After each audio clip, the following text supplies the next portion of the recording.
ഞാൻ കഴിഞ്ഞ 5 വർഷം പ്രതിപക്ഷ ബെഞ്ചിലിരുന്ന് അതിർത്തിയിലെ കർണാടകയിലെ ഏറ്റവും കൂടുതൽ ബസ്സുകൾ എന്റെ കോൺസ്റ്റിറ്റ്യുവൻസിയിലേക്കും എന്റെ ജില്ലയിലേക്കും ദിനേന വന്നും പോകുന്ന ഒരു മണ്ഡലക്കാരനാണ്. കൊതിയോടെ കർണാടകയിലെ ശ്രീ സിദ്ധരാമയ്യയുടെ ഗവൺമെന്റിന്റെ KSRTCയിലെ സൗജന്യ യാത്രയുടെ നന്മ പറഞ്ഞ ഒരാളായിരുന്നു. വീണ്ടും UDFന്റെ ഗവൺമെന്റ് വന്ന് ഈ ധനാഭ്യർത്ഥന ചർച്ചയിൽ പങ്കെടുത്ത് സംസാരിക്കുമ്പോൾ കേവലം ഒരു സൗജന്യ യാത്ര മാത്രമല്ല സർ ഞങ്ങൾ അനുഭവിക്കുന്നത്. എന്റെ മണ്ഡലത്തിൽ മംഗലാപുരത്തേക്ക് SC ST കുടുംബത്തിലെ ആളുകളടക്കം സാമ്പത്തിക ശേഷിയില്ലാത്ത ആളുകളടക്കം ദിനേന ജോലിക്ക് പോകും. അവർക്കൊക്കെ ഈ ഒറ്റ പദ്ധതി കൊണ്ട് മാസം ലാഭിക്കുന്നത് 5000 6000 രൂപയാണ് സർ.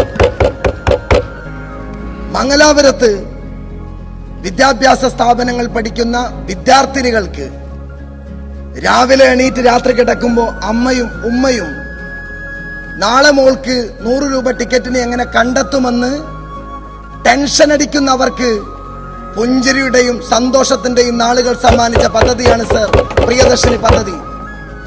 അവർക്കിന്ന് രാവിലെ കണ്ടെത്തേണ്ട പൈസ ആവശ്യമില്ല. UDFന്റെ ഗവൺമെന്റ് VDS നൽകിയ സൗജന്യ യാത്ര മനോഹരമായി എന്റെ നാട്ടിലെ ജനങ്ങൾ ആസ്വദിക്കുകയാണ് സർ.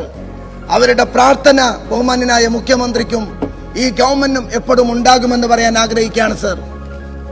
അത് പറയുമ്പോൾ മഞ്ചേശ്വരത്തെ ഒരു MLA നിലയ്ക്ക് എനിക്ക് ഇരട്ടി സന്തോഷമുണ്ട്.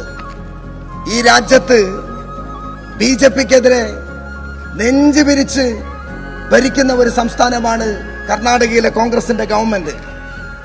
അവിടെ ഇന്ത്യക്ക് മോഡലായി ശ്രീ സിദ്ധരാമയ്യ ദേശീയ രാഷ്ട്രീയത്തിലേക്ക് പോകുമ്പോൾ DK ശിവകുമാർ മുഖ്യമന്ത്രിയായി വന്നു.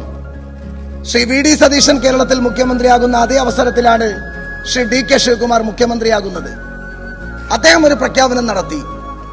മറ്റൊരു സന്തോഷ പ്രഖ്യാപനം, എന്റെ സംസ്ഥാനത്തെ മുഴുവൻ വിദ്യാർത്ഥികൾക്കും KSRTCയിൽ സൗജന്യ യാത്ര. അത് കണ്ടപ്പോ ഞങ്ങൾക്കും ഒരു ആഗ്രഹം തോന്നി. അതിർത്തിയിലെ ഒരു കന്നഡക്കാരനായ MLA എന്ന നിലയ്ക്ക് ഞങ്ങൾ റിക്വസ്റ്റ് വെച്ചു, കേരളത്തിലെ ഞങ്ങളുടെ കുട്ടികൾക്കും അങ്ങയുടെ കർണാടകയിൽ നിന്ന് വരുന്ന KSRTC ബസ്സുകളിൽ സൗജന്യ യാത്ര നൽകണമെന്ന്. അദ്ദേഹം സന്തോഷത്തോടു കൂടി പറഞ്ഞു, കേരളത്തിലെ VD സതീശൻ എന്ന് പറയുന്ന മുഖ്യമന്ത്രിക്ക് എന്റെ ഒരു ഉപഹാരമാണ്, അങ്ങയുടെ കാസർകോട്ടെ കുട്ടികൾക്ക് കർണാടകയിലെ KSRTCയിൽ സൗജന്യ യാത്ര നൽകിയ ഇരട്ടി സന്തോഷമാണ് എന്റെ നാട്ടുകാർ അനുഭവിക്കുന്നത്.